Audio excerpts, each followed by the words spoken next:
جانے کہاں ہوں گے۔ ایک عالم دین گزر رہے تھے، ان سے ان کا تعلق تھا، کہا چچا جان اس عمر میں اور یہ گانا، تو اس بوڑھے شخص نے کہا کہ بیٹا تم تو جانتے ہیں مجھے گانا وانا نہیں آتا۔ کہا پھر کیسے سیکھا؟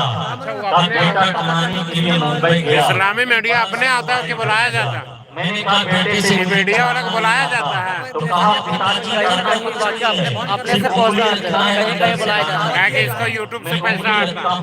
گانا نکلتا کتنے گانے یاد ہوئے؟ بس 16 گانے یاد ہوئے۔ کتنے دنوں میں یاد ہوئے؟ بس 16 دنوں میں یاد ہوئے۔ وہ عالم دین اپنا سر پکڑ کر بیٹھ گئے اور کہنے لگے کہ تم اے مسلمانوں تیری ذات پر 40 سال کے ہو گئے ہو، 50 سال کے ہو گئے ہو، 60 سال کے ہو گئے ہو اور رونا روتے ہو کہ قرآن پڑھنا نہیں آتا۔ کاش اپنے موبائل کے اندر سورہ کوثر کو رکھا ہوتا، سورہ اخلاص کو رکھا ہوتا، سورہ کافرون کو رکھا ہوتا، سورہ اخلاص کو رکھا ہوتا تو آج کے لیے حالت نہیں ہوتی۔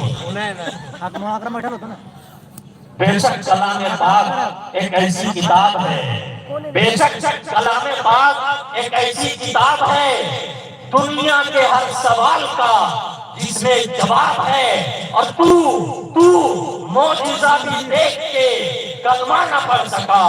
ابو جہل ہائے تیرا مقدر خراب ہے، ابو جہل ہائے تیرا مقدر خراب ہے۔ صرف ابو جہل کا مقدر خراب نہیں ہے، قرآن ابو جہل کے سامنے پیش کیا گیا، اس نے قبول نہیں کیا، اس کا مقدر خراب۔ اگر آج مسلمانوں کے سامنے قرآن ہے، وہ قرآن کی تلاوت نہیں کرتا، قرآن کا حق ادا نہیں کرتا جو حضرت والا نے ابھی بیان فرمایا، تو سن لیجئے اس کے لیے شعر و ادب کے ماہرین کا یہ کہنا ہے کہ 18ویں صدی میر تقی میر کی صدی تھی، 19ویں صدی اسد اللہ خان غالب کی صدی تھی، اور 20ویں صدی ڈاکٹر محمد اقبال کی صدی تھی۔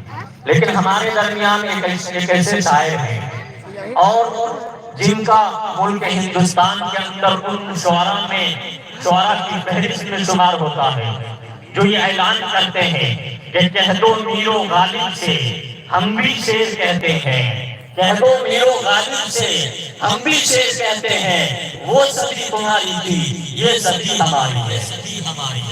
ہمارے درمیان جناب دل خیر آبادی تشریف رکھتے ہیں۔ میں اس شخصیت کے بارے میں کہنا چاہتا ہوں جو محبوب العلماء ہیں، نوجوانوں کے دلوں کی دھڑکن ہے۔ میں جناب دل خیر آبادی کا رام گڑھ دارالرحمانیہ جدیوں کی سرزمین پر اس شعر کے ساتھ استقبال کرنا چاہتا ہوں۔ آپ سامعین کی توجہ، ہمارے معصوم علی صاحب کی خصوصی توجہ چاہوں گا کہ کس طرح ہم جائیں گے اپنے خدا کے سامنے، کس طرح صاحب اور مدرسے کے تمام ذمہ داران جنہوں نے یہ خوبصورت جلسہ سجایا ہے، اور تمام یہاں کمیٹی کے لوگ، کہ کس طرح ہم جائیں گے اپنے خدا کے سامنے جب وفاداری نہ ہوگی مصطفیٰ کے سامنے، جب وفاداری نہ ہوگی مصطفیٰ کے سامنے، اور پہلے ان کو منہ دکھانے کے تو قابل کچھ بنو۔ ماشاءاللہ ایک عالم دین نے نوازا ہے کہ پہلے ان کو منہ دکھانے کے تو قابل کچھ بنو، بعد میں جانا حبیب کبریا کے سامنے، بعد میں جانا حبیب کبریا کے سامنے۔ اور اے چراغو سب یہ محبوب خدا کا فیض ہے، ورنہ کس میں دم ہے جل جائے ہوا کے سامنے، ورنہ کس میں دم ہے جل جائے ہوا کے سامنے، ورنہ کس میں دم ہے جل جائے۔ حضرت مولانا ضمیر الدین صاحب محتمم مدرسہ اعظم، ماشاءاللہ انہوں نے انعام سے نوازا ہے، ورنہ کس میں دم ہے جل جائے ہوا کے سامنے۔ ماشاءاللہ اللہ سلامت رکھے آپ کو۔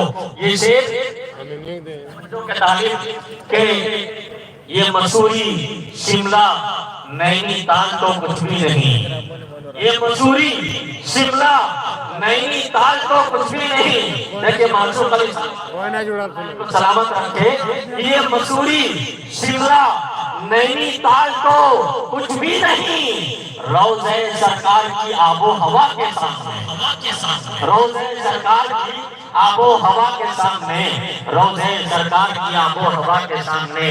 اور